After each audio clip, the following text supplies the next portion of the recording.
regular council meeting of November the 12th. First item on the agenda is approval of agenda. Does anybody have anything to add, or if not, we'll entertain a motion. Second. Approve the agenda as presented. All those in favor signify by saying aye. Aye. Opposed, nay. Motion carried. Conflict of interest declaration. Does anybody around the table have a conflict with any of the items on the agenda? Okay, thank you. If none, we'll go on to presentations. And the first one is a Municipal Climate Change Adaptation Plan by Tayler Smith. I think Danny was going to do an introduction. Okay.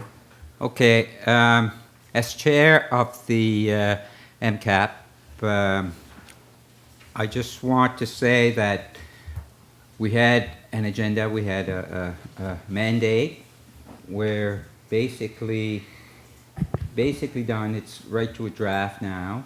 Tayler has done a lot of work on this, for sure, along with the rest of the committee as well, but Tayler was definitely the driving force there. She did a lot of the work, and she will be doing the presentation, and I see Carol is here.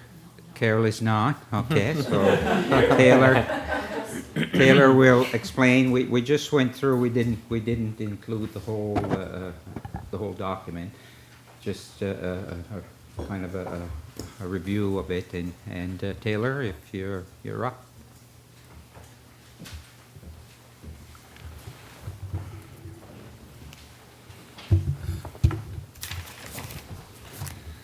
So like Danny said, what I'm to present to you is the Municipal Climate Change Action Plan, as we call it for short, MCAP.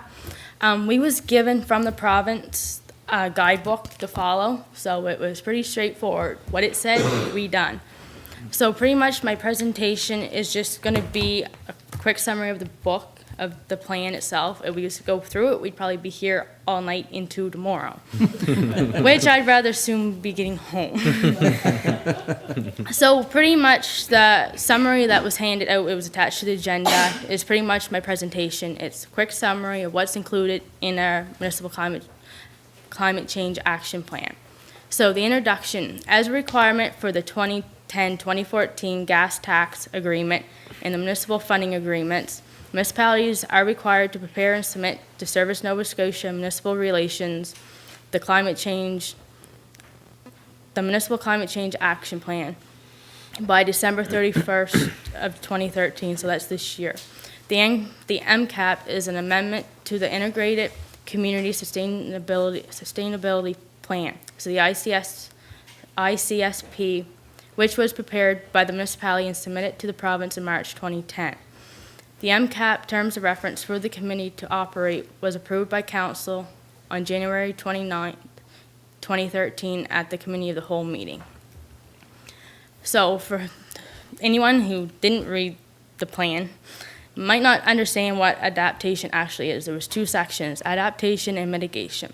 So adaptation involves undertaking actions and activities that are designed to reduce and minimize the harmful consequences of climate change. Successful adaptation does not mean that negative impacts from climate change will not occur, but that they will be less severe than would be experienced had no adaptation occurred. And that was taken directly from the guidebook. So the following is a summary of Part 2 Climate Change Adaptation of the MCAP. So Section 1, the Adaptation Committee, which can be found on page 10, outlines the terms of reference that the MCAP committee operated by. So this was what was approved by Council. Section 2, Impacts and Hazards, which was page 17, provides information on climate change issues and hazards affecting the municipality of Argyle and locations where climate change hazards are likely to occur and where they have occurred in the past are identified. So pretty much maps that was made, kind of backwards, but that's okay. This one is Schedule 1, or Schedule I. So what the committee had actually done for for section 2 was we got together, we had a map, we laid it out, we identified by circling areas that issues have occurred in the past and where we know we have a problem, and spots that we believe would be a problem in the future. So low-lying areas along the coast, other spots that haven't flooded before but are close to flooding at times. So as you can see on the map, the red circles are storm surge, and the blue is our flooding, so there's Quinnen and Count. There's spots along the Tusket River. And also we identified areas that would be affected by anything like drought, forest fire, hurricanes, and winds or other hazards, which we identified the green as the whole municipality. So it doesn't matter where you are, a hurricane is going to affect everyone, drought could affect anyone, same with forest fires and high winds. Then also we had identified, which I won't take complete for this, a potential 4-meter storm surge. The layer, which is blue on the map, was actually originally created for an EMO exercise called Hurricane Purple, which was completed in September 2008. So for me, we used something that was already done instead of recreating it. So the model was taken from our 1 to 2,000 provincial digital elevation model and the 1 to 10,000. So that's just, we get data sets and it's elevations at different scales. And then it was put, I wasn't the one who done it, it was put into ArcGIS, 3D Analyst, and ArcScene. So it's just 2 different types of programs you put the data into, and this is what it spit out. So even it says potential 4-meter storm surge, this isn't guaranteed. That's where 4 meters is going to come to. It's rather scary. And also, this would be if it was at high tide. So the way the elevations work, pretty much easy way to explain it. Along the coast is 0 elevation. So at high tide, regular high tide, that's where the water is. So then if you add the 4-meter storm surge on top of that, for your elevations, it uses elevations with high tide being 0, gives you a 4-meter storm surge, which is shown in more purple than blue. But like I said, again, it's not completely exact, and I think somewhere as we read, it's like a 3% chance that at high tide you will receive your storm surge. But then again, I've seen it happen not long ago. So then after that, section 3 was affected locations, which was on page 23. It provides information that describes parts of the municipality that the committee identified as being subject to climate change hazard identified in section 2. So pretty much what we done was we took the 2 maps and we broke it down into sections. EMO has a hazard risk vulnerability assessment guide model that they use. So we done that for the whole municipality. We done it for Quinnen and East Kemp because they're known for flooding. Then we done along the coast. So pretty much it just puts down if this was to happen, who would be affected, where, and how much. So then section 4, facilities and infrastructure, page 62, identifies and describes how existing municipally owned and operating facilities and infrastructure are vulnerable to climate change. The MCAP committee, we met with the Department of Transportation Infrastructure Renewal for this section because TIR owns and maintains the infrastructure which runs through the municipality. So as you know, the municipality only owns 1 road. Transportation owns all of our roads, so to get from point A to point B, we had to travel on the roads. So we had met with them to see if they was doing anything in relation to climate change. So from that, then we went through all of our infrastructure that was owned, and we don't have much. We have the municipal buildings, the sewer system in Tusket, West Pubnico's sewer system, and East Pubnico's water utility. Out of all the maps, I just chose, there's I think 6. I chose one for West Pubnico because that infrastructure was most at risk for climate change. Tusket is relatively high, it's the same for East Pubnico. So what we've done again, we zoomed into the areas on our first maps and overlaid the infrastructure onto them and pretty much overlaid our layers. So this one shows the potential 4-meter storm surge for West Pubnico and what infrastructure in our sewer system would be affected. So all of our manholes, pump stations, and laterals for West Pubnico are shown.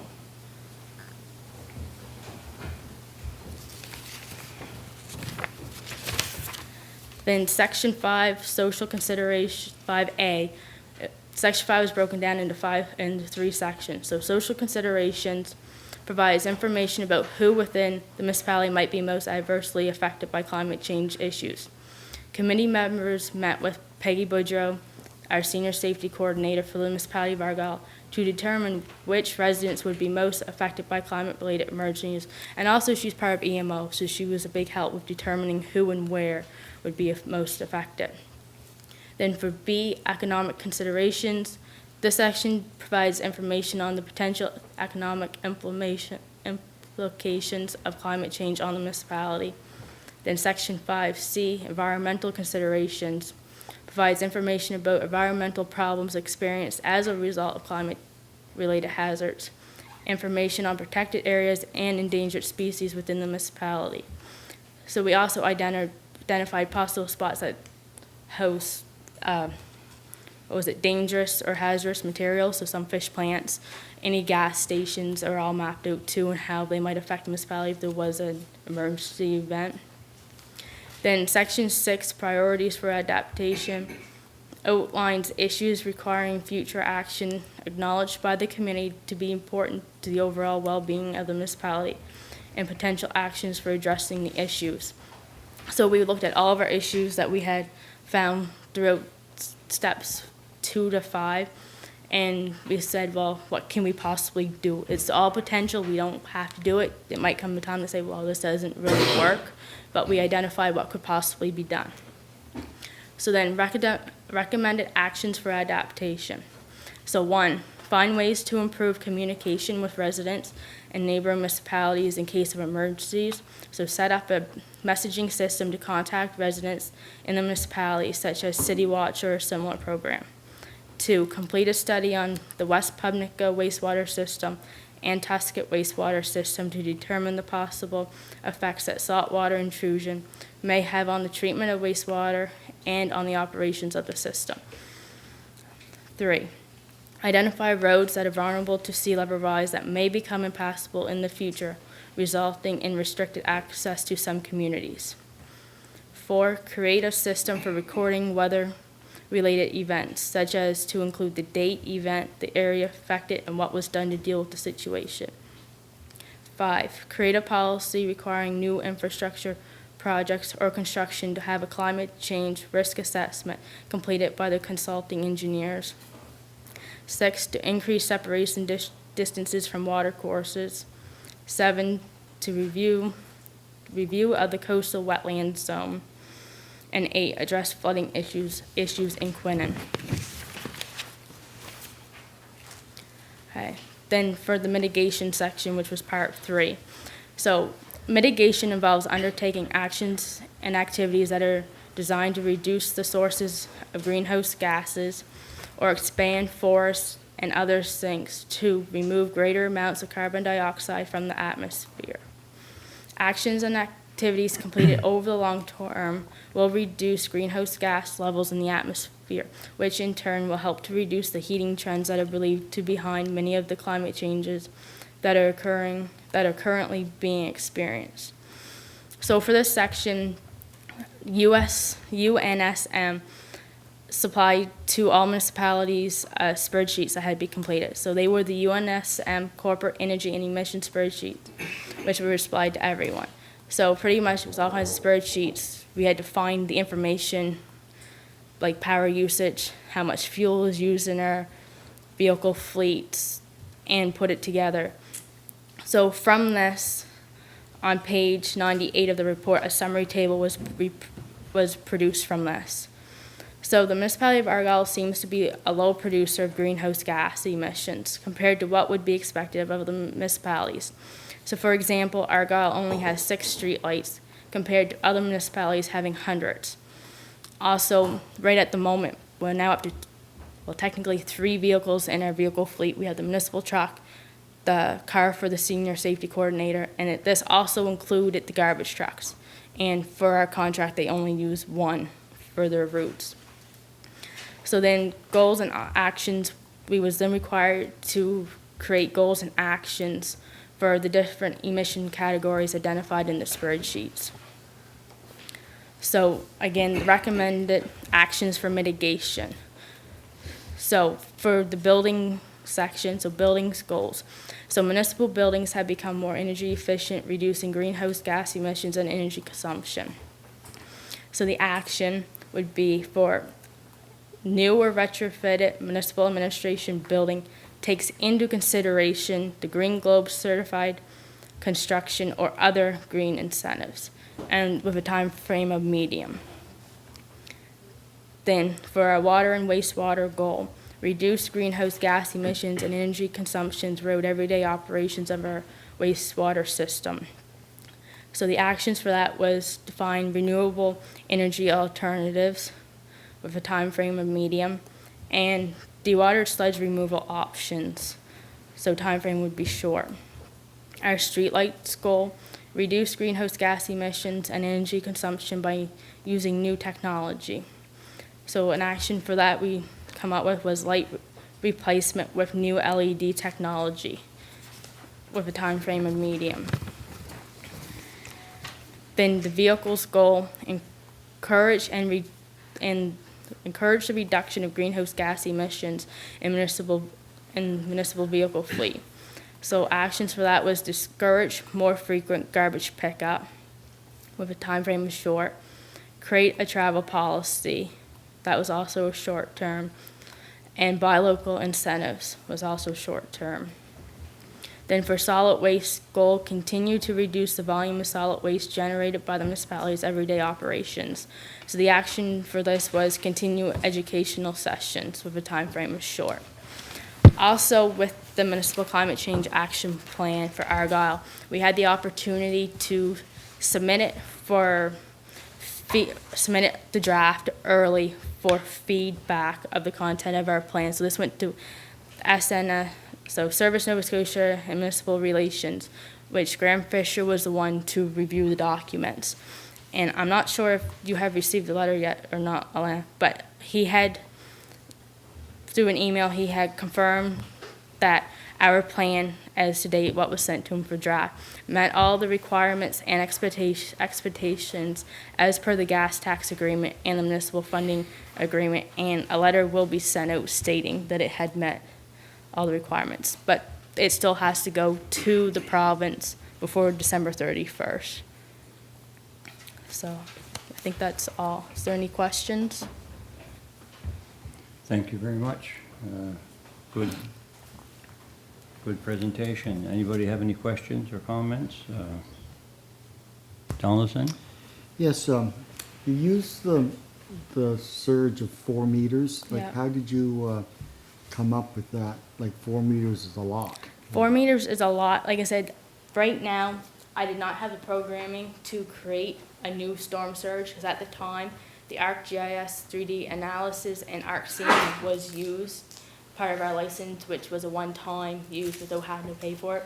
So at the time, I wasn't part of the EMO exercise and why they used Hurricane Purple, Okay. like why they used the 4 meter storm surge for. It is a lot, but there was talk, I'm not sure, just from what little bit I understood, that maybe like Groundhog Day storm was close to 4 meters, and they was predicting, because how does it go?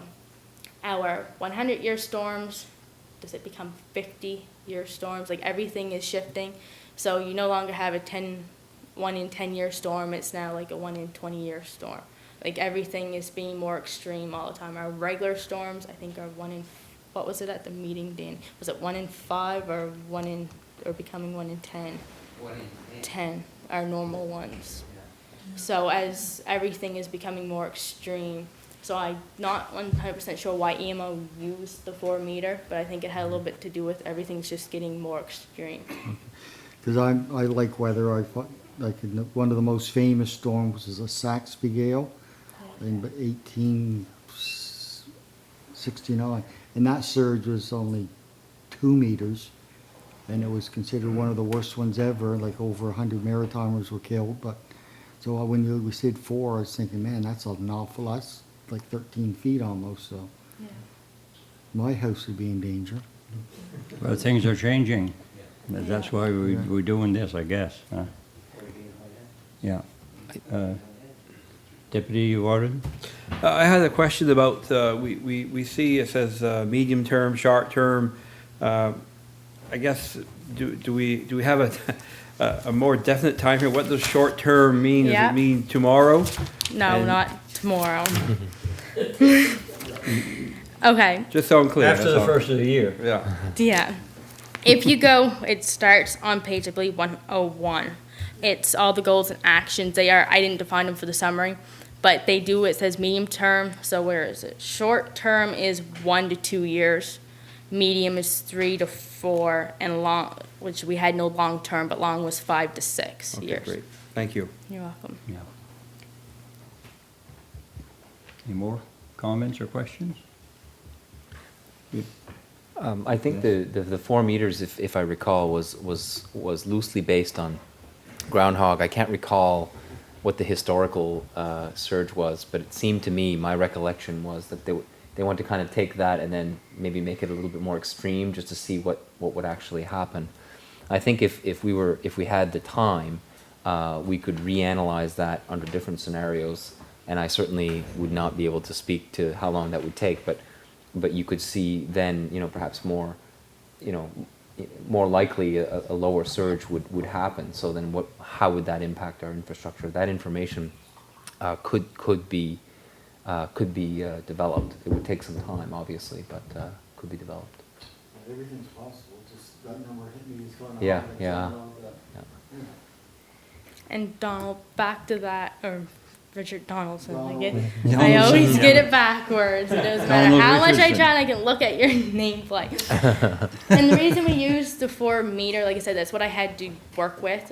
Argyle at the moment doesn't have the data to do 1 meter, 2 meter, 3 meter, or 4 meter, or up to, let's say, 3 meter storm surge. I tried it with what we had, and because our elevations are, you get all kinds of points, and because they're so far apart, when I did it, you get blocks, and it's just, it doesn't look right at all, because you have like a block that might be 1 meter, then you have a couple, like it just, we don't have the data at the time.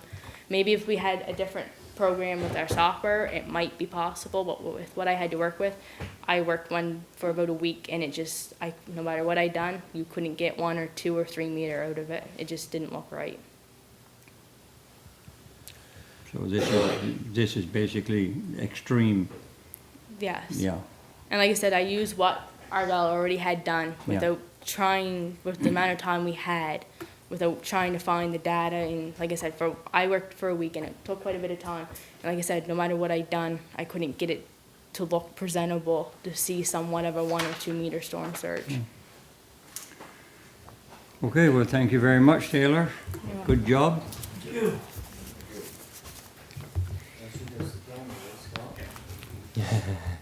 Yeah.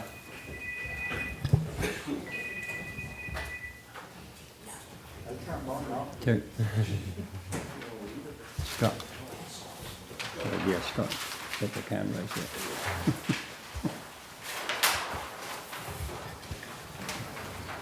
So the next item is new website review by Scott Muise.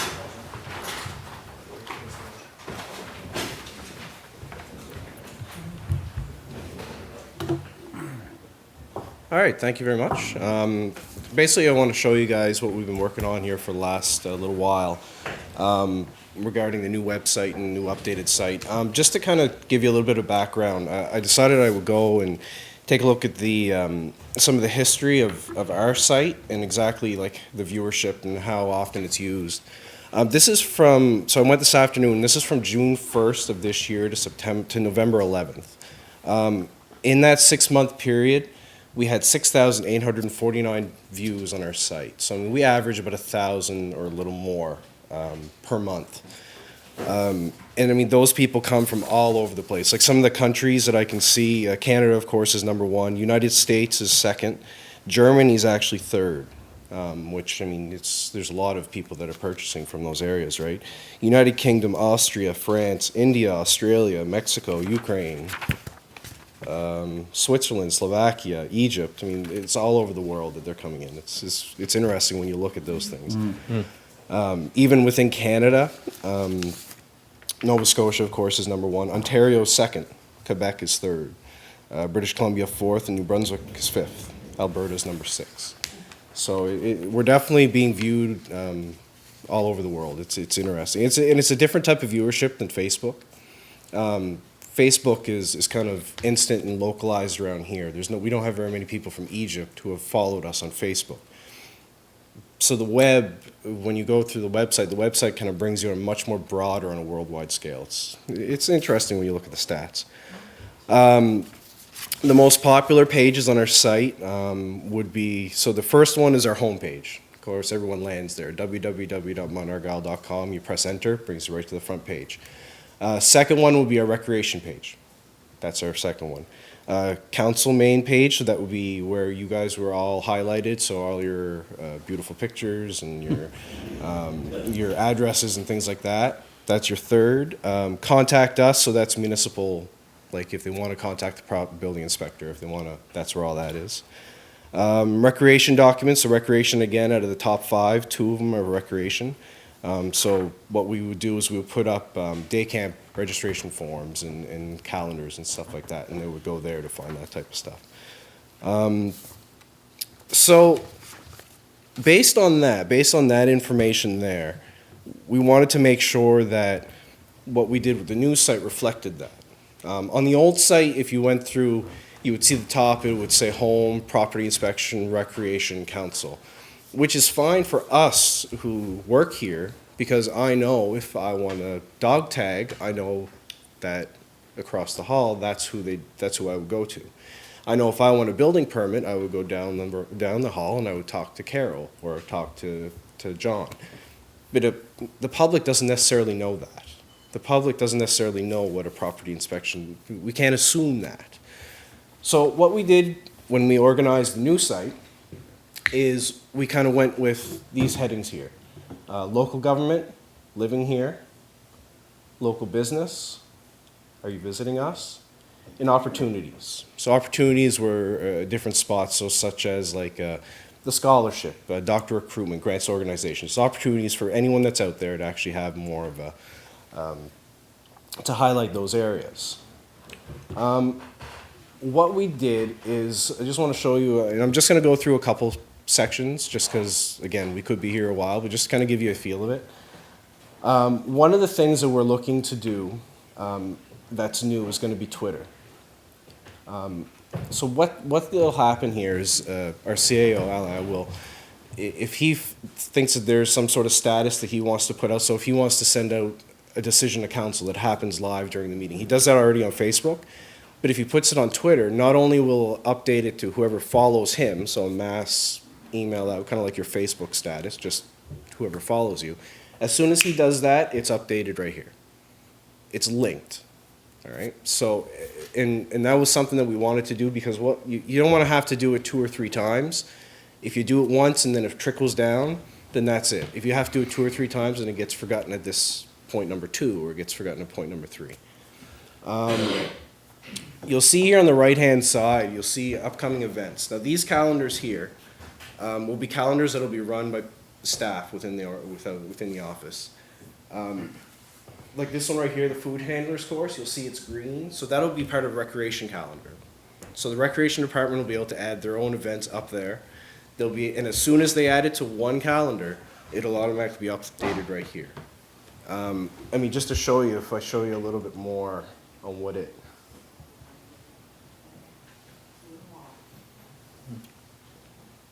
So Google Maps is kind of linked in there. This one here is a little bit off.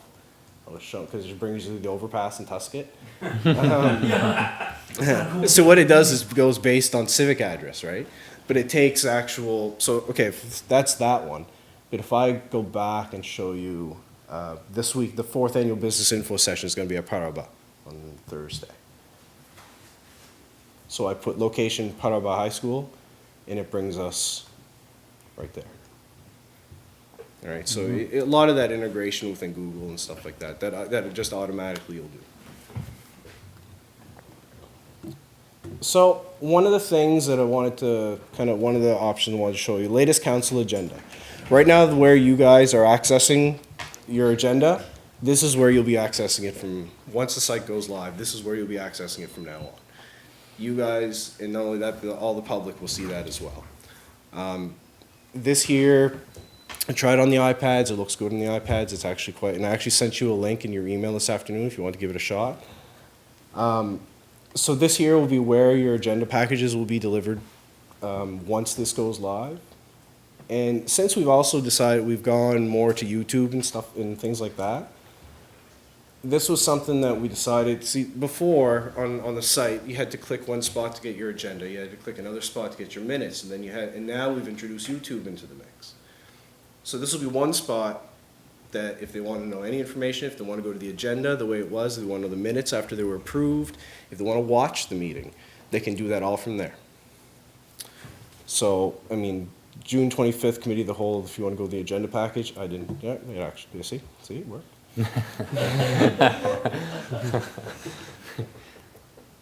And because I know before, a lot of our council agendas, it was just the one that was up there. This here is going to have, if you go down below, it'll have all our agenda items there and attachments. So for instance, if you are interested in knowing, okay, so let's say YASTA. So you guys discussed YASTA on November 12th, September 24th, June 11th, and January 29th. So somewhere in right here, appointment of YASTA board member. All right, so not only this will be good also for you guys as well, right? Because the attachments are still there too, right? So if you ever want to go back, it'll be a lot easier for the public and for you guys as well. This site, I counted it this afternoon, this site actually we have about 200 different pages. There's a lot of information on this site. There's more than the last one. What we did is we sent it out to each department, said, okay, basically, what kind of questions do you get? When someone walks in, what are the questions that you get? We want them to be able to find that answer on this site. Now, this site is going to be a constantly moving target. It's never going to be finished, and it should never be finished. Because there'll be times, like right now, it's at a state that it's finished enough that we can put it online. But we're not done with this. The staff and all of us will be working to try to think, okay, well, this would be good. I mean, I've been talking with Recreation about online registration. You know, that's somewhere we want to go in the future. And so it's going to be a constantly moving thing. We try to make it as appealing as possible. Such, stuff like you want to live here, taking pictures that we have all around, pictures that were taken around the municipality. Like these are pictures that Alex took for us. So we tried to make it as appealing as possible that we could. Even though that I had said before, we wanted to kind of avoid, but we still wanted to keep the departments there, but they're not their main heading, but they are there.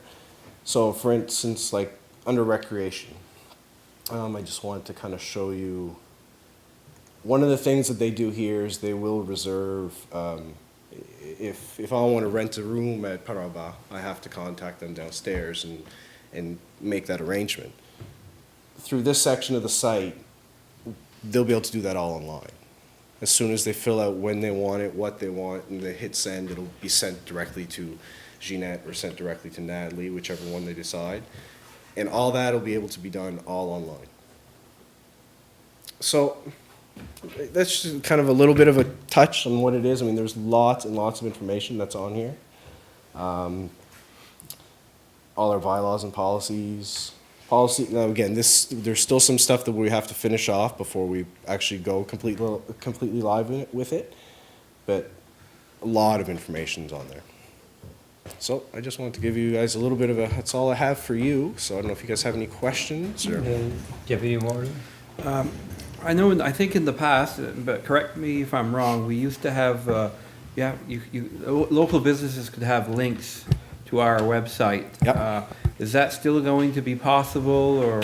Yes, what we have, do you mean local businesses for like, Well, it could be anything, I guess. Not for profit, or? like where to stay, stuff like that, or do you mean like events?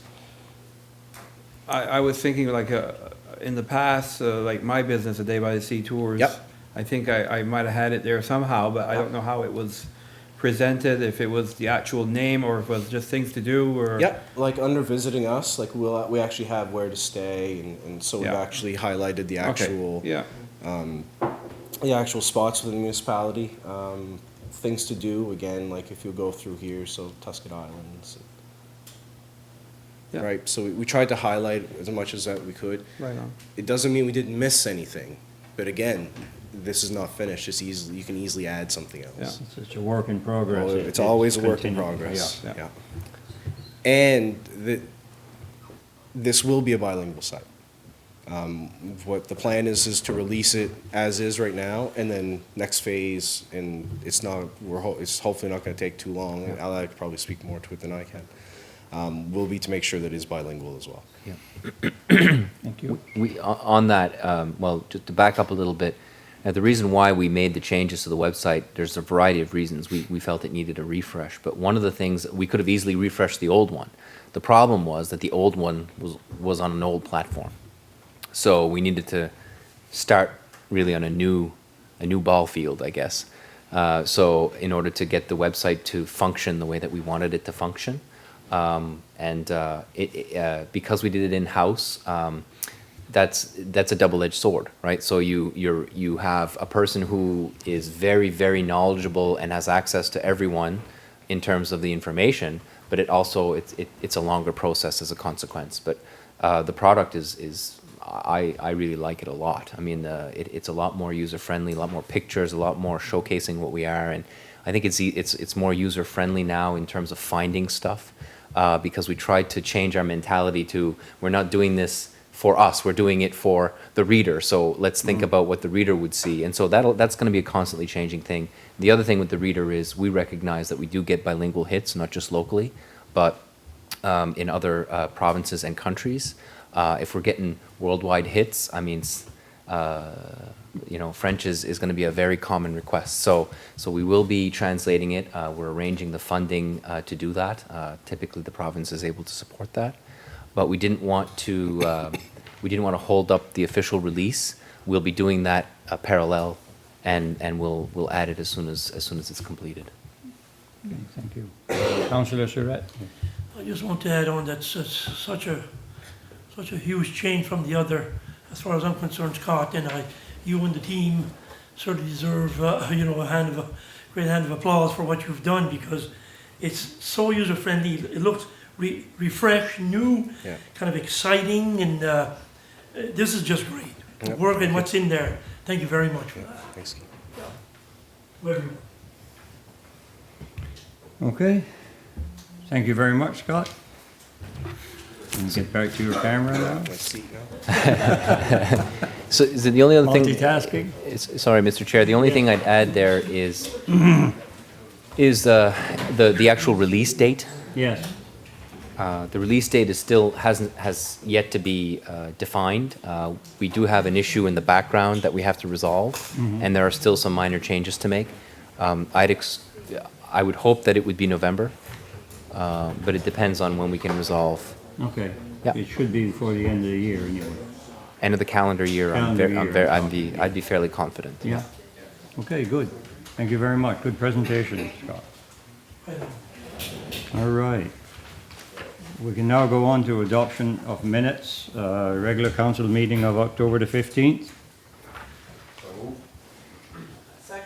Been moved and seconded. All those in favour signify by saying aye. Aye. Opposed, nay. Motion carried. Committee of the whole meeting of October the 29th. So moved.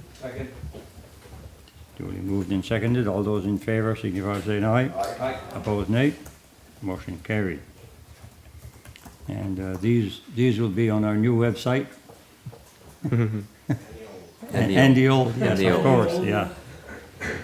Okay, business arising from the minutes. I see, Alain, you have a couple of items. Just very quickly, the two of them that I wanted to mention again, we hope to get that to you today, but as I guess as evidenced by Taylor's presentation, her focus was primarily on MCAP. The municipal boundary review, we do have, the work has begun, is ongoing, and we know we'll be bringing that to you at the next meeting. So we know that that's going to happen now. now that we can focus on that piece. And the admin building, we're still compiling information. We'll be sending out a survey this week to a number of municipalities that have constructed a building in the past 5 years. So we'll be asking them survey questions through online, which make it easier for them to give us information and be easy for us to compile. Also, we will be having a meeting next week, tentatively scheduled for next Wednesday at 4 with the Ilbrook Fire Department to discuss what their needs are for their building. So we felt that that information would be relevant to a report from staff. So so those two are still ongoing, but we're quite confident that at the next meeting you'll have either draft or complete presentations of both. Okay, good. Thank you. Next item is the warden's report. It won't take you very long to read that.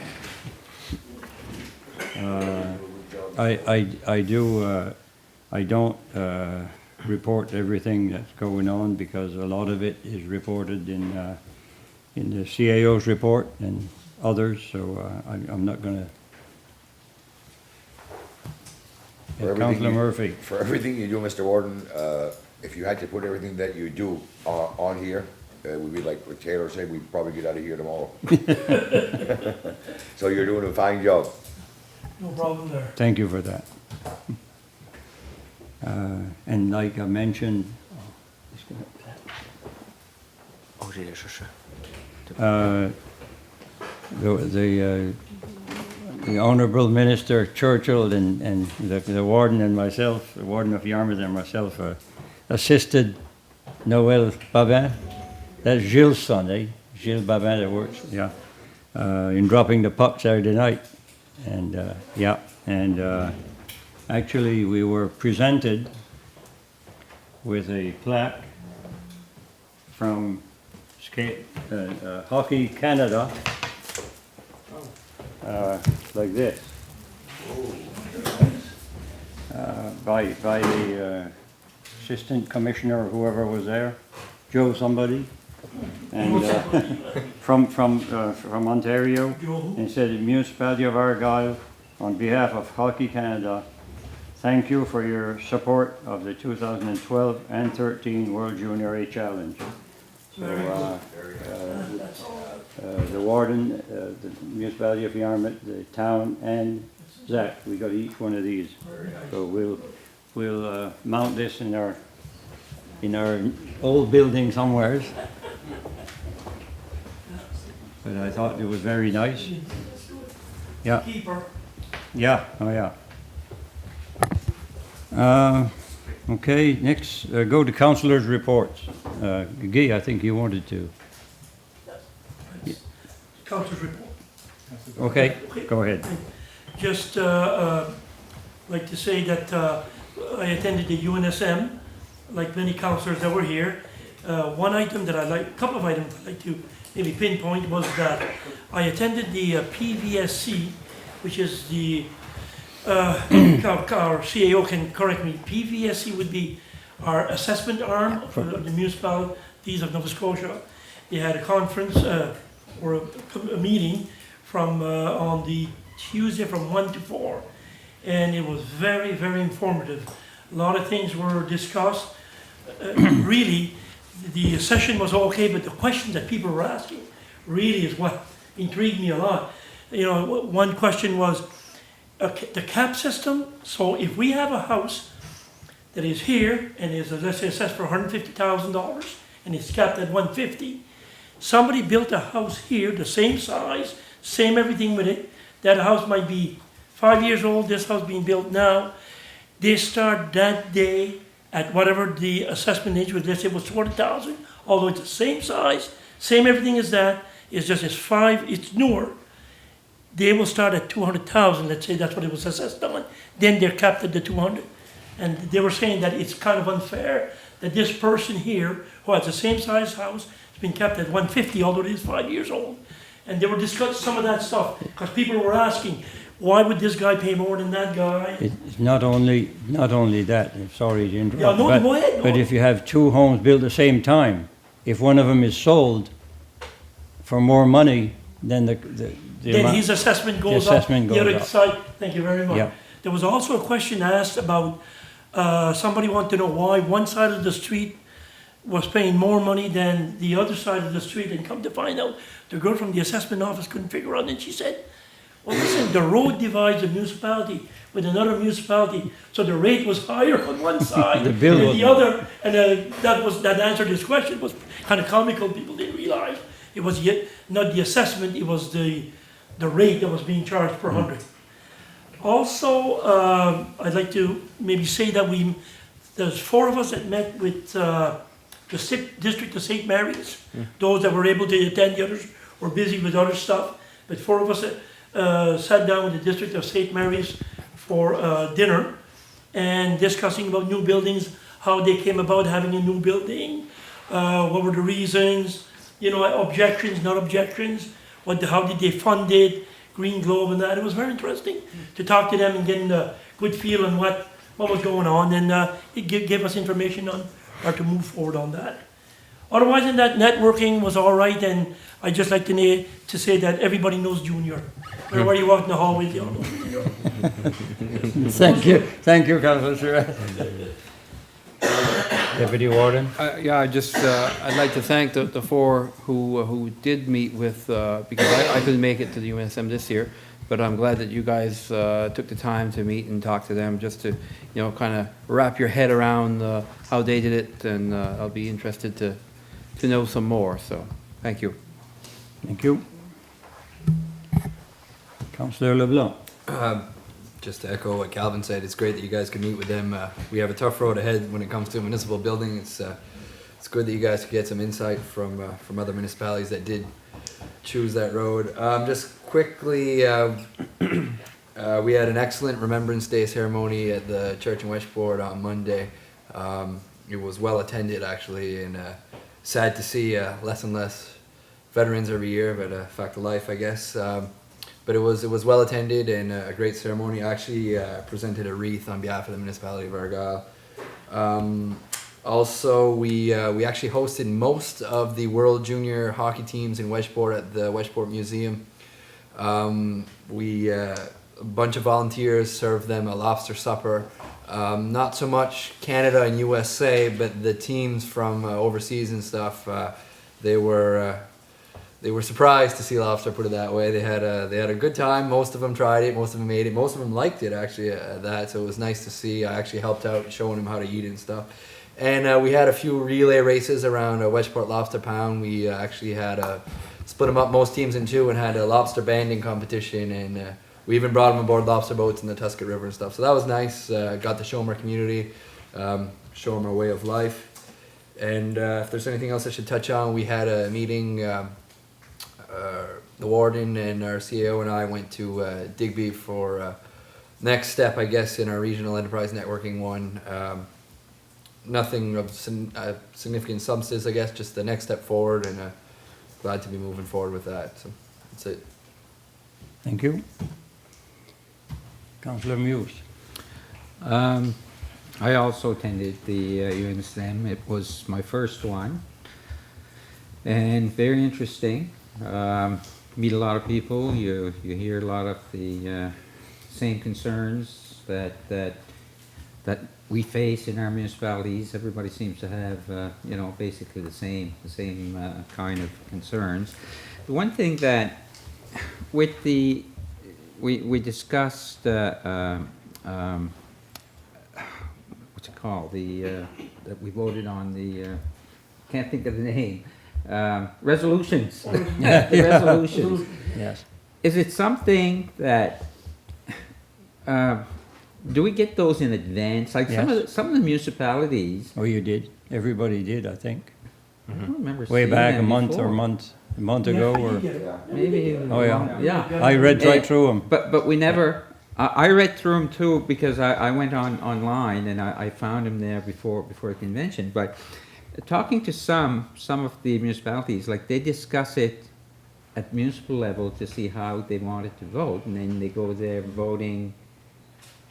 Like they know if they're going to support or if they're not. Where with us, I mean, we just go and we vote our own conscience, I guess, and I could vote for, and someone else in the same municipality would vote against, which I guess it's okay, but to me, that doesn't mean, it looks like we're not representing what the municipality would like to see. And I know I've been involved in other organizations, and we always went as a group. Like, we would discuss them, we would vote on them at one meeting, and we would go there supporting or rejecting as a group. This is what our group, and I was just curious if that's the way. I've been thinking about that over the years. We've never done that for a long time, and I chose to not to do it and let people vote the way they think. Okay. But maybe it would be a better idea to discuss them here and have everybody. It's just that some on the same- municipalities were saying, well, we decided at the council level I know. that we would support this, Yeah. like when I was talking to some of the people there. But anyway, it was very, very informative, and I would recommend those who haven't attended yet to try and attend. Yeah, thank you. You well attended, like I put was in my very well report. It attended. was well attended by our councillors here. The meetings were well attended. Yes. Yeah. Councillor Donaldson. Just quick update on the Nikhil. Everything's going as planned. There's no issues. The expansion's coming along nicely. At our last meeting, it was actually very good to sit down and have a meeting where there wasn't no major expansion concerns, and contractors were a bit behind schedule, but nothing to be concerned about, and figured they'd catch up. And anybody has a chance to drive up and take a look around, go on a Sunday when it's not so busy. Or, well, if you know the folks, you probably go up and talk to the contractor. But I haven't done that yet, but I plan on doing it someday. And other than that, I just be repeating what other people have said, so, good. Thank you. Anybody else? Councillor Albright? I'm on the board for Le Jardin des Petits, and I just wanted to mention that we had a meeting Wednesday, October 16th, and it was brought to their attention that they were approved for a grant, and they were very happy, so I just wanted to pass that along. They were very pleased with the amount that was given. Also, I attended, on Sunday in church, I presented a wreath on behalf of the Municipality of Argyle at the Remembrance Day service. And there was also a fall tea at Le Club Acadien that I attended. That was really well attended by the time I got there, because I went after the gold game. Yeah. And they had sold out, actually. So I got there and they were able to scrape up a piece of pie for me, but that was yeah. Good, thank you. Thank you. Councillor Murphy? Yes, I just want to say that I also attended the UNSM. It's very good. It's always good there. It's just very knowledgeable stuff going on. And on November 3rd, I laid a wreath on behalf of the Municipality of Argyle in Camoes Hill at the church there, because they had to have the service because of probably a priest problem, Yes. Yeah. So they had the service at home, down home at my community on the 3rd, so I laid the wreath for the Municipality of Argyle, and I thank Council for supporting that initiative. Thank you. Okay, if there's no more reports. Bring my agenda up again. Next item is Chief Administrative Officer's report. That's a long handle, huh? The CAO is easier. Not as long as the report.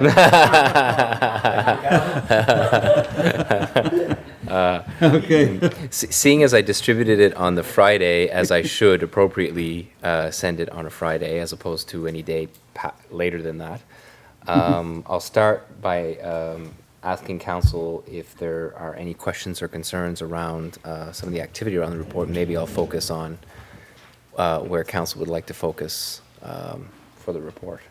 I don't know that you've noticed the past couple of months. If the item is on your priority list, I've indicated that it's council priority in red. Mm-hmm. So, so that gives you, I guess, a month by month snapshot of what's going on on the issues that you said mattered most. So just to kind of highlight that. A lot of these are ongoing projects that are moving forward, and some of this information is actually old because on Friday I talked about the NSIFP's meeting, and today we have an announcement that the province had inked a deal with STM and with Quest, and that it was official, and we get some media around the federal support around the ferry terminal. So things are moving as they must, very quickly on the ferry issue.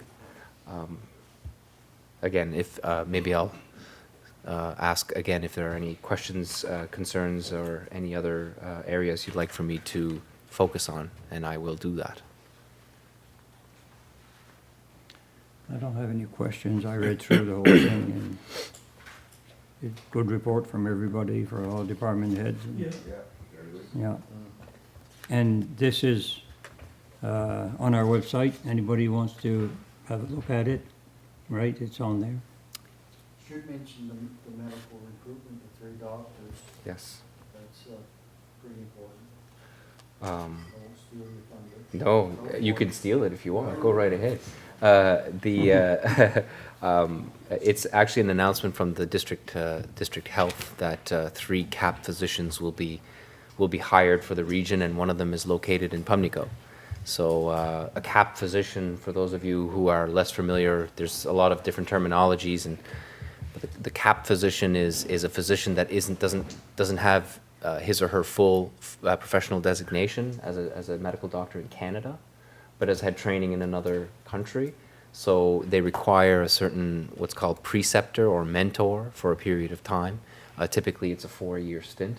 And so they start with a small amount of patients that they'll either share with their mentor or actually pick up new patients. But eventually, as they get more experience, they're able to get more patients. Now, in terms of when they'll be available, when they'll start, how many patients are they taking, none of that is known at this time, or I mean, it's still in the planning stages at this time. I can't give a definitive date of beginning or when the CAP physician will be taking new patients. They will be taking new patients, and that is entirely at the control and management of the district health authority, or district, the DHA.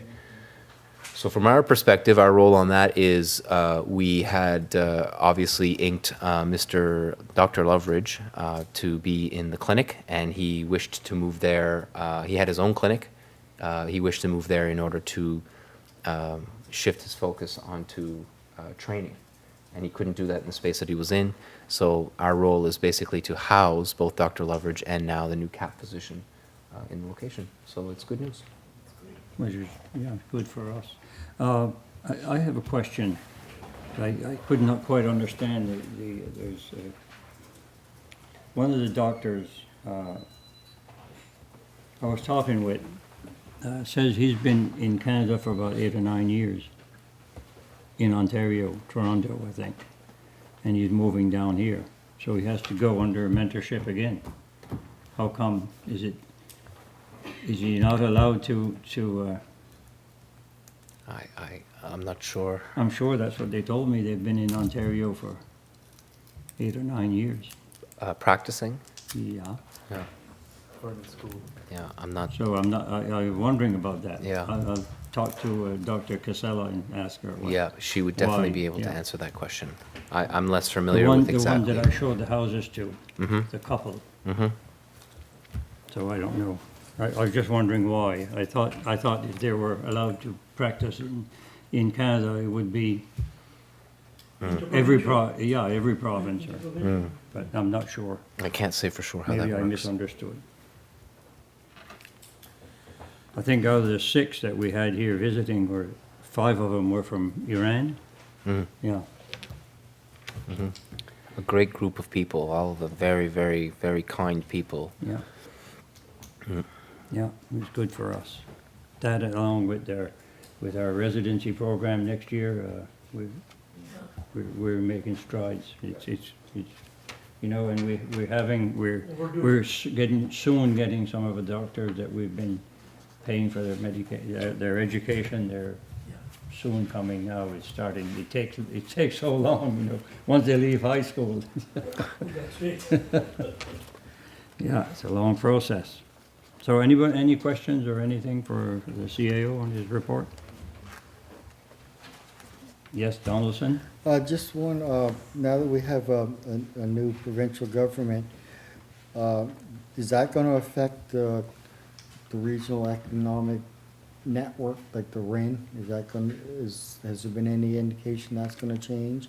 I talked to several municipalities, well, several, 2 or 3, in northern Nova Scotia, that don't want no part of it. So does it seem like it's a program that's gonna fly, or is it just gonna be a zone here and a little zone there that's gonna get, Well, what's the take on, what are you, you're involved with it almost daily? what the minister told us at the convention was that they weren't going to change anything. They were going to go ahead with it. He said, it may not be perfect, but we can't start all over again. At the minister's panel, that's what he indicated. That was on Friday. Yeah, I wasn't there. yeah. I come home Thursday Minister night. Sampson, yeah. So I don't know that anything's going to change. Yes, I spoke to somebody also who said, oh, it can't work and we're not getting involved in this and that, but that's our problem. No, just wondering how, if the province will go through with it, if there's very few are interested in following through on it. That's a, if any, if we've heard anything to that effect. I mean, within our own zone, I mean, we have several municipalities that do not want to participate, so. Clark's Harbor, Barrington? That's it. Yeah, Eau Claire's come on side? Yes. Oh, yeah, yeah, yeah. Okay, yeah. good. Thank you for that, Councillor Surratt. Just to add on, the warden probably answered what I was going to say, Richard, Councillor Donaldson. He certainly reiterated, this is what we've got. This is, unless somebody has a better plan, he said this is what we're going with. They've been working at this for long enough. He said this is what we're going with, and he seemed to indicate, if the warden was there and the other councillors that were there said, some of them should be up and running fairly soon, right? I think you were Some of talking them- about us. Yeah, and he meant like in the next, I understood 2 or 3 months, like some of us would be gone. Well, first of the next year anyway, That's what he said, next year. you know. Oh, just if, Yes, on the REN, yes. just to give you, like, that's more recent information than I had, in terms of staff, from a staff's perspective, staff to staff. There was still some uncertainty around what it would look like. There might be some tweaks. Yeah. In terms of, but the funding will probably be unchanged, and the bulk of the model will be unchanged from a staff's perspective, so it looked like everything was lining up. From REN 1, which is our REN, we will be advertising very soon for the Board of Directors. I think we would be the first region. The Valley is probably, it's between us and the Valley in terms of getting up and running first. Sometimes first is good and sometimes it's not. I'm not sure yet which one, not sure yet, the jury's still out, but it is fully anticipated that we will get the ad out, and we also want to get the word out to local business entrepreneurs and community leaders that might be interested in participating in the decision-making, the Board of Directors positions, which would be a significant decision-making position, and we want our best and brightest. And these are business professionals, entrepreneurs, people that have been committed in leadership positions or community leadership. It doesn't have to be business leadership, it can be community leadership. It's best and brightest, not councillors. Well, I'm not going to put those two together, but the eligibility the eligibility specifically excludes councillors, but not because of their No. intelligence or any of that matter. They want it to be business oriented and separate from politics, I guess. But there is the liaison committee that has a representative from the political side of things. Boy, geez, you made me dance around that one. And so we're probably going to hire the CEO in April. So the process, there's still some work to be done, but I knew it was a priority of council, so I kind of inserted myself in the REN to try to make the thing moving a little bit.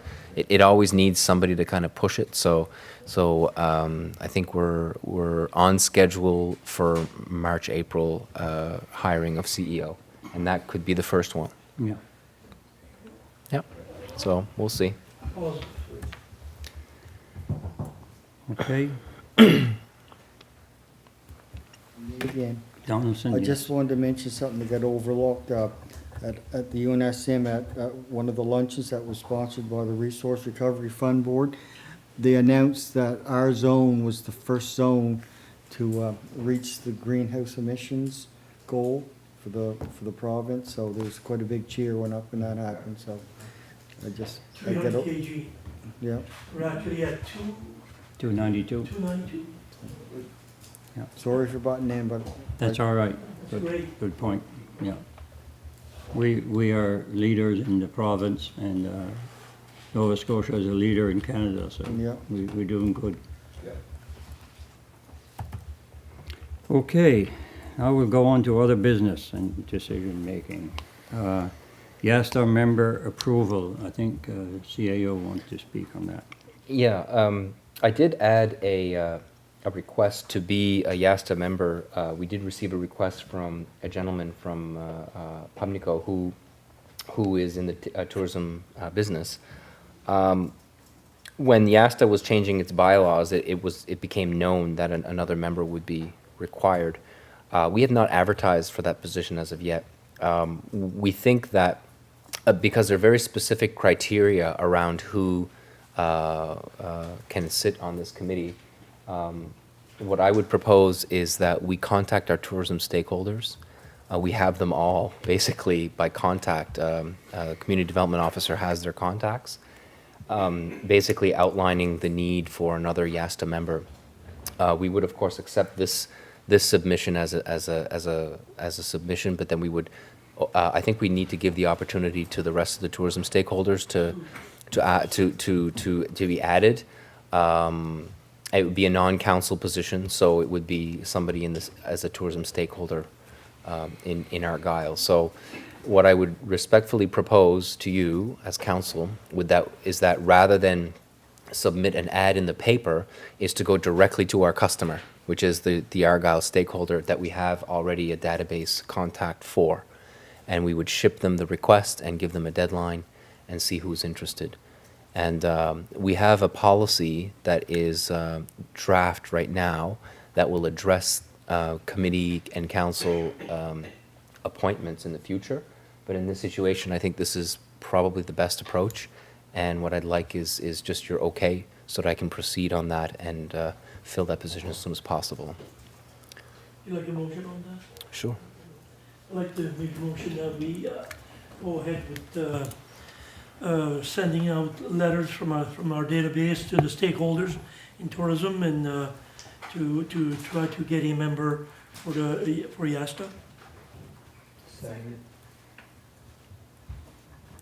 Moved and seconded. Any more discussion or question?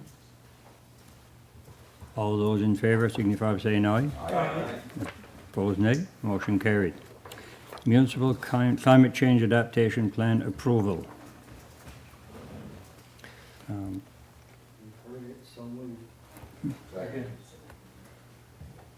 Been moved and seconded.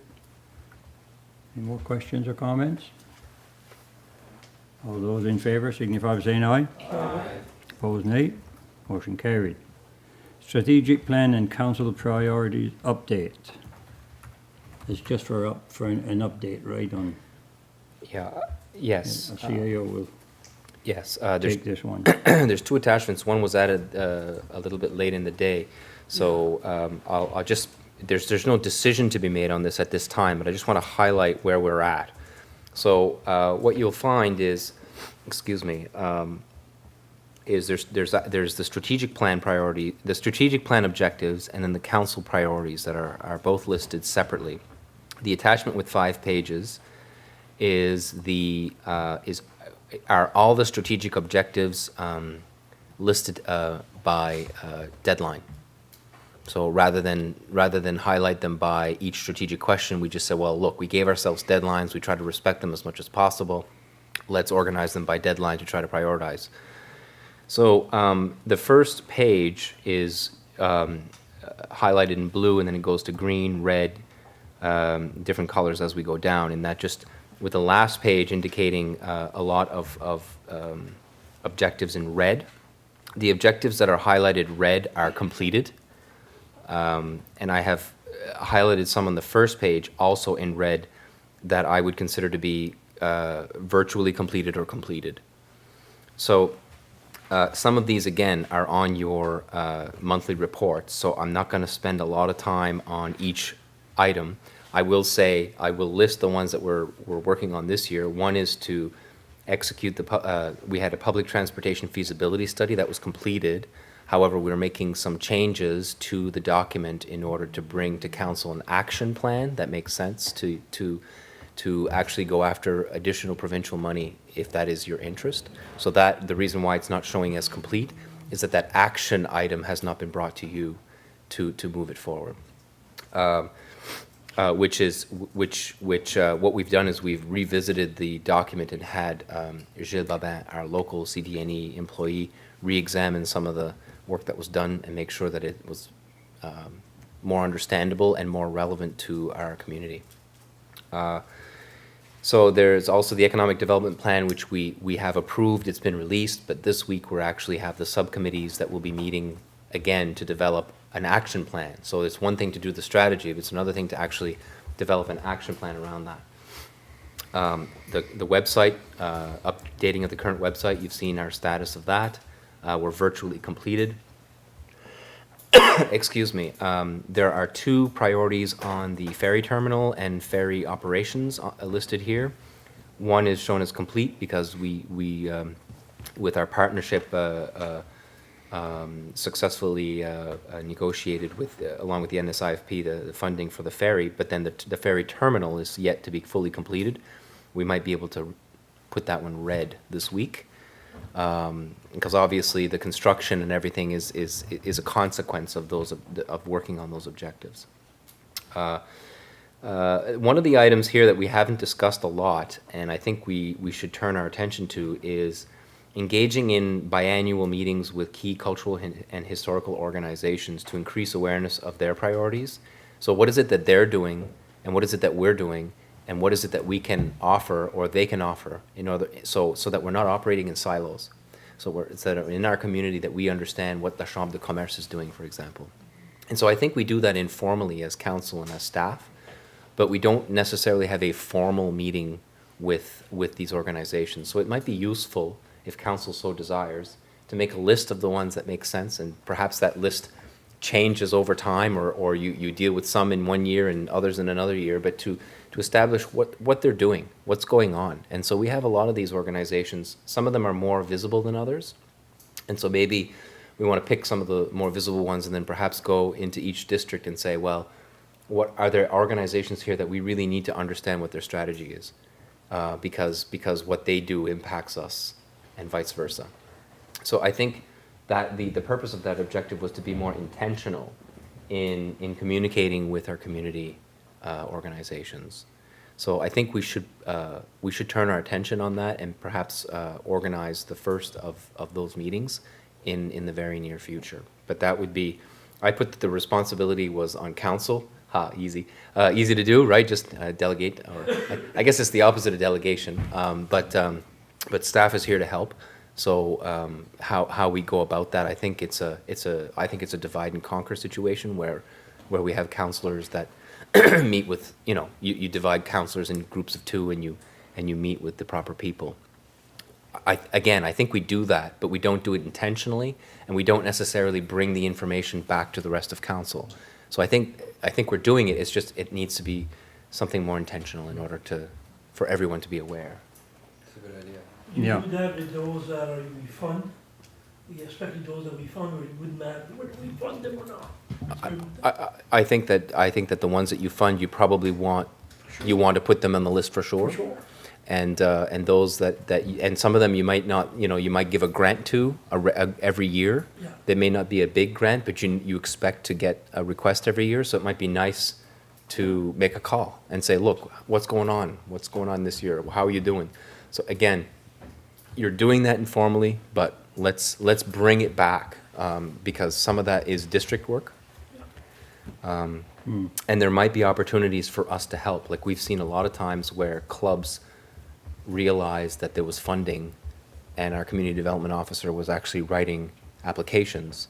And because that information was shared, we were able to multiply that work to benefit other organizations. So we think it's strategic because we can find money for an organization, then we've done something for them that makes them a better organization.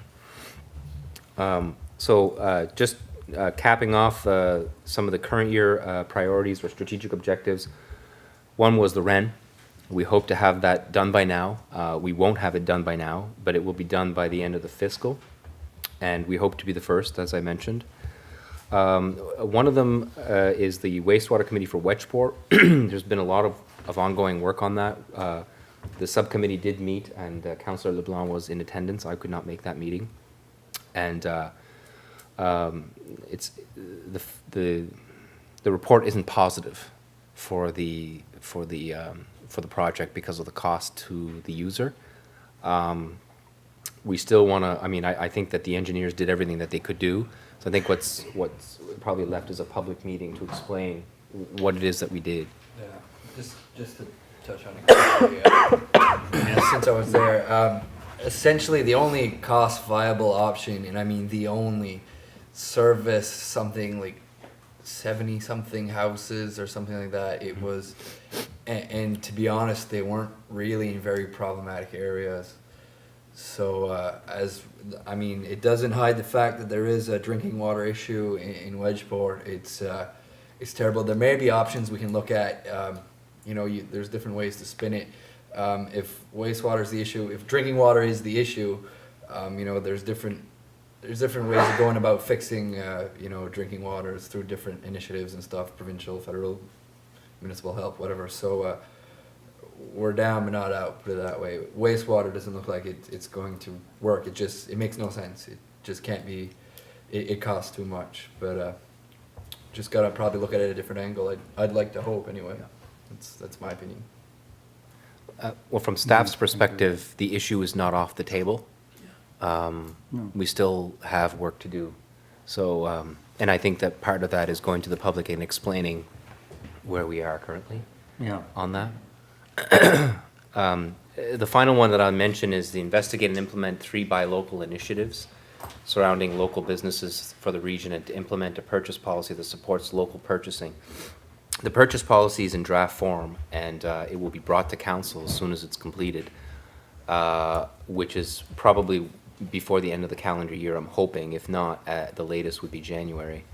The buy local initiatives that we've initiated at this moment, we've made some small changes internally in order to change our purchase practice for smaller things, because we can. It's within our policy to do that and to try to support more public local purchasing. We often get calls from local businesses saying, look, you're actually spending your money here, you should be considering local. And we'll make a more concerted effort to consider those. Not all of them can happen for a variety of different reasons. We did partner, as you know, with the Chambre de Commerce to make sure that, on the buy local initiative, which I think is being well received in the communities. So that's it was not a large investment, but it really showcased, kind of promoted a local, and I think that any sort of Exit 33 economic development strategy would probably promote a local initiative as well. So we're working on those. We have 2 I think I would consider to be investigated and implemented, but there's another one still to do, to try to do this calendar, hopefully by the end of the month, probably very soon after. So we're trying to stay on what we consider to be fairly arbitrary deadlines, like, well, we think that would work, so that in hindsight, some of those deadlines weren't, we missed them by maybe a month, but really the point of it is to make sure that we get them executed as quickly or as efficiently and effectively as possible. And so we seem to be, on fair track, but we got a bit of a slow start, but I think we'll gather momentum as we get these things completed. It will increase the excitement around doing the things that matter most. So Okay. the rest of the document is there for your review, and I will be bringing this to your attention probably once a quarter. Okay, And the intention is once the website is online, that this would be, this would be online as well, so the community can see what we're doing. okay, good, yeah. Thank you. Next item, internal controls special engagement. I think CAO will speak on that one too. There's a request for decision attached, and I won't read it line by line. I had asked Grant Thornton to look into assisting Yes.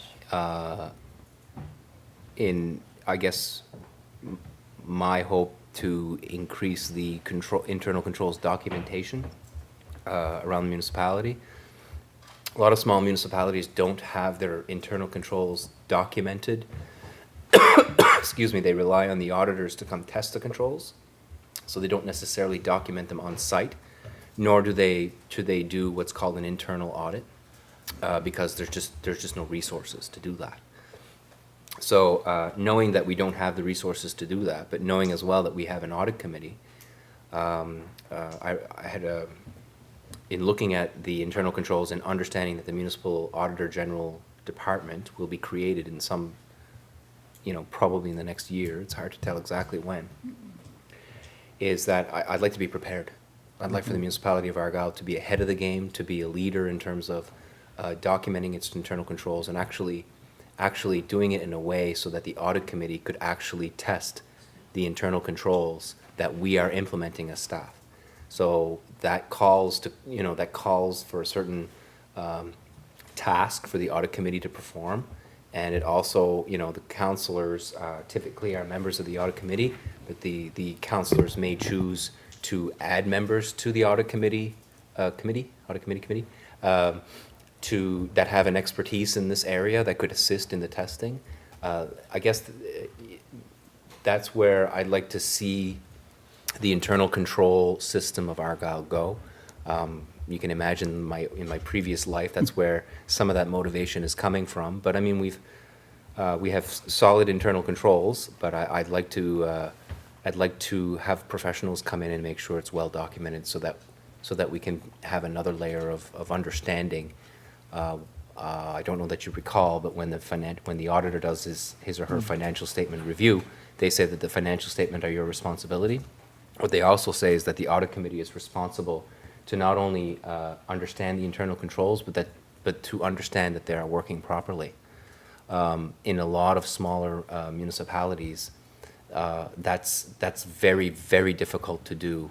And so this will allow us to do that. And so that's why I strongly recommend that we move forward on this. Even if it's not a fee that has been budgeted, I feel that within the Department of Administration, that we have enough room in order to absorb the additional cost over budget, which is about $3,000 over the amount we have on that budget line. I think the rest is fairly straightforward in the attachment, so I'll ask Council for its direction. What is the wish of Councillor Donaldson? Well, I'm not one to question you because you are the chartered accountant and you know what's needed more than anybody here, I would think. And so you have a suggested motion. If you want to type that out, I'm going to move it. I'll second. Just on the motion, it's one of these things that if we didn't do it, we wouldn't be offside, okay? It is getting ahead of, I think, what the recommendations will be forthcoming, and I think I'd rather be stronger in this area than weaker. Yeah. So thank you. Councillor Surratt. I'd just like to add on that UNSM, there was some in the afternoon, some meetings you could go to. You could go to the windmill one, or there was one on the Bridgetown. I was thinking of Bridgestone, but Bridgetown situation. And it was very, very interesting. And the girl, and I think our CEO knows who she is, Rachel something, whatever. Anyhow, she was saying that whether you're a small, big municipality or not, she said what happened in Bridgetown could have been avoided, and she said that provincially, municipally, and councillors all have to take the blame of what happened there, not just one place, because there were red flags if people had really looked at it and asked questions. And she strongly suggested that if any municipality, although everything is going good, to have these internal controls like Ella is talking about, to put them in place, because it's for the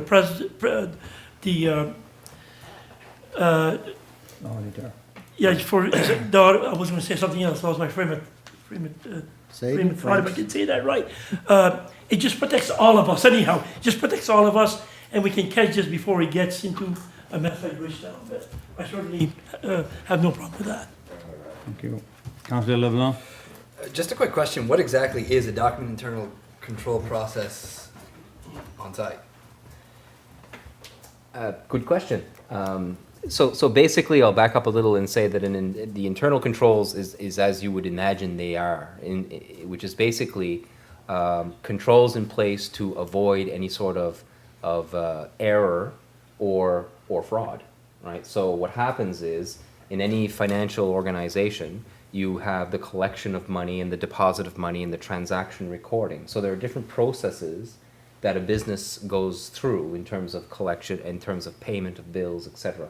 So each of these accounting cycles actually has a set of controls. So that might be a monitoring control, which is to say that every month there's a report that gets spit out and the report is analyzed, or that somebody who's actually that's actually doing the transaction, like let's say collecting, is not the same person that's doing another control, so that that person is not in the position that they can take a process from cradle to grave. So, okay, so that's where the 4,200 comes in. Someone from the outside has to come in to monitor those transactions. Correct. So what they come in and what they say is, okay, where is the area of greatest risk, which is really no different than what the auditors do, right? They come in and they assess risk. Then they say, okay, these are the areas that you're at the highest risk of a transaction coming in error or worse. So then what they say is, okay, here's what your controls are. So they document that. So they interview staff and they document that control. Some of that's already done. Like it's, but they fill in the places, because they're experts at the field. So they fill in the rest.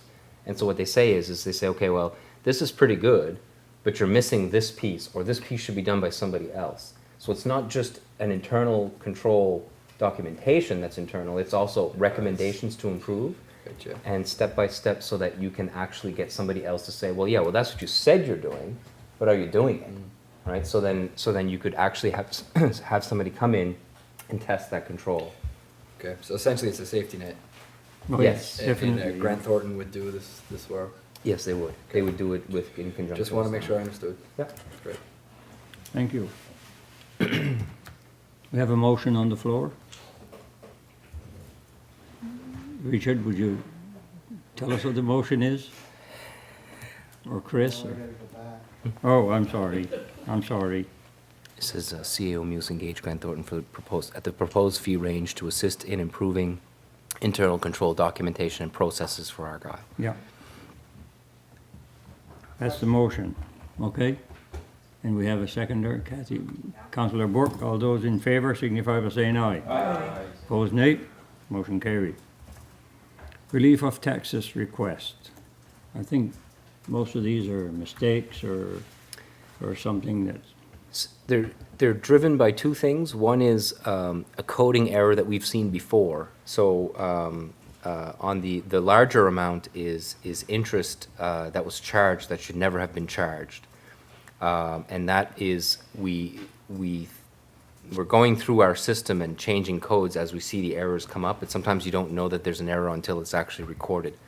In this case, this related to a receivable from Atlantic Canada Opportunities Agency that they subsequently paid. So there was no issue in terms of collection or anything like that. It's just a coding error that is showing that they owe us $3,000, but they do not owe us $3,000 in interest. And from a reasonableness point of view, it's not reasonable that they would owe us interest, right? No. So that's probably the largest one. The others are coming from the ongoing work of our tax sale process. So as we identify properties that are 2 years in arrears, our tax department contacts the PVSC and determines the nature of the property. And this year, we're finding errors for duplicate properties or properties that don't exist.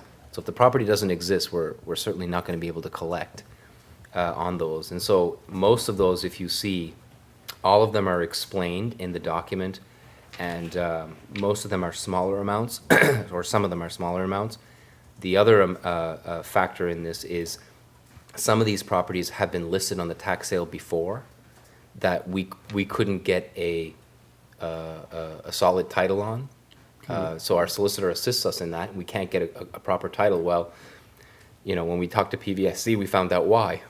Property doesn't exist. So some of these amounts actually include tax sale fees that we would charge. So those are being asked for write-off. So Okay.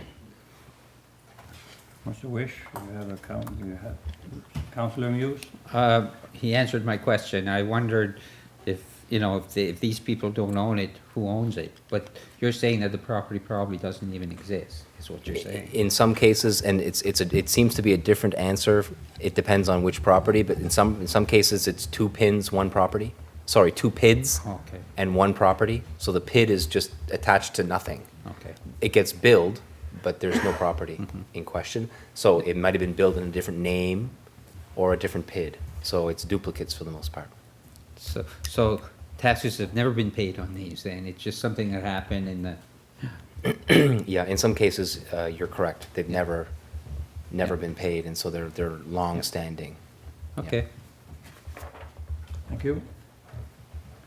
So moved. Steve?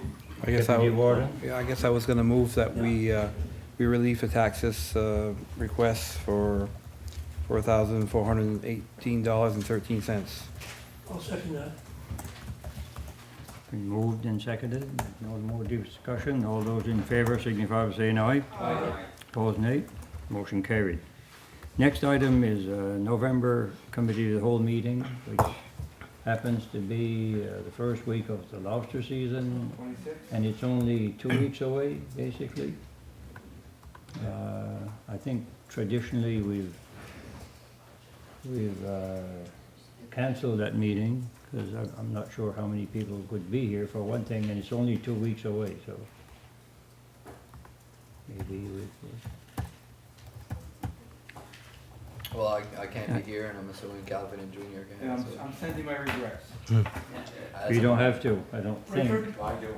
I don't think. I'm retired, but I'm going into trucking lobsters. So what is the wish of council? Do you kind of, yes? sir? I would just, as a CAO, if he's got stuff for the agenda or whatever. I mean, there's enough for a quorum. We have enough for a quorum, so Yeah. I say We have enough for an agenda. not for an agenda, that's the other question, yeah. There's something we discussed today, sorry, you asked. No, we don't have anything for the agenda right now, and at this time. Of course, you can't think of anything. Business arising, yeah. Other than business arising. I'd like to move then that I have a suggestion that we may as well go with the December 12th meeting then. If there's something that arose, we can be emailed and. Oh, yes. Yeah. No, I suggest that we skip that one then. Is that a motion? I'll make that a motion, yes. Moved and seconded, yeah. And like you say, we can always call a meeting if we need to, you know. All those in favour signify by saying aye. Aye. Opposed, nay. Motion carried. Next item is correspondence from the Municipality of Barrington, revised use bylaw and municipal planning strategy. I think they have to kind of do it by law or something like that they have to notify us, or is it? Oh, it's public hearing. Yeah, they have to notify the neighboring municipalities. Yeah. It's just for information, Correct. yes. Okay, you've all received that information. Then we'll go financial request, I guess there's none.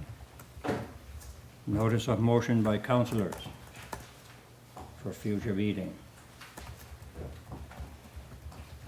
We'll go to question period. Any questions from the public? Oh, Yeah, and if I may be out of order, you tell me. It's just something I wish to bring to your attention with regards to the provincial electoral boundaries matter. You have voted to, if need be, advance a $5,000, so I believe you deserve perhaps to be updated. Simply that the affidavits of the applicants have been filed. They were filed at the end of the month of December. The government is to file its notice of contest by the by the end of this week, and that's where they that's where they set out their position. And the government, by the time the next meeting will have been held, the provincial government will have had to also file its its respondents' affidavits. But there's also a development that occurred at the UNSM meeting, and Councillor Surette didn't mention it, but I think it's worth noting because it was reported on Radio-Canada Acadie. I read the article this morning or yesterday, that Councillor Surette asked the minister responsible for Acadian Affairs what his position is in that regard. And the minister publicly indicated that he would take it up with the Minister of Justice to see if to promote the idea that the matter be referred to our Court of Appeal pursuant to the Constitutional Questions Act. I have had, just to brief you on that, I've had no news of that at all from the government's lawyer. As you know, I'm one, for the public's information, of course, I'm one of the co-counsel for the applicants in that regard. The three of us being Michel Doucet, Réjean Coin, and me. But it will be most interesting to see what the provincial government will determine, that is the governing council in particular.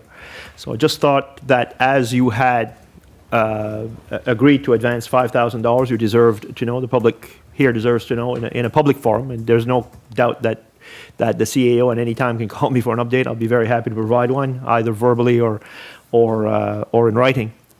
Anything that's public anyway. So those are the matters that are public, and I thought I'd, in a rather concise and synthesized manner, provide you with an update. And I think perhaps I'm out of order, Mr. Warden, but No, and so my question is that correct, Mr. Surette, that you posed that question? Thank you very much. That's my question. Since he was there, I said we never put him on the spot. Thank you. thank you very much. Thank you. Thanks for that update, I think it's good, yeah. Okay, so I guess a motion to go in camera, or No more questions.